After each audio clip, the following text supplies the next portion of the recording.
നാരായണീയമൃതം ദശകം 80 സ്യമന്തക ഉപാഖ്യാനം.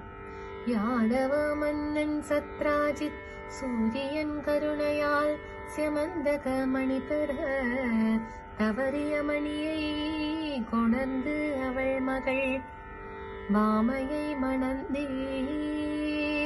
யாதவ மன்னன் சத்ராஜித்து சூரியன் கருணையால் ஸ்யமந்தக மணி பெற தவறிய மணி கொணர்ந்து அவர் மகள் பாமையை மணந்தீர்.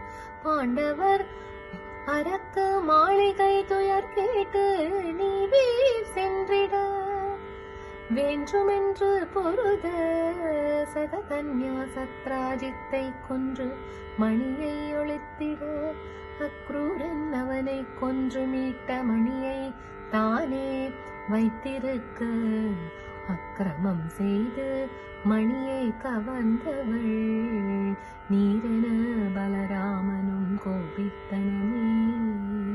குருவாயூர் தன்னிலே குடிகொண்ட மன்னனே குருவாயூரப்பனே தீராத நோய் தீர்த்து வாராமல் காப்பாய் என்னாலும்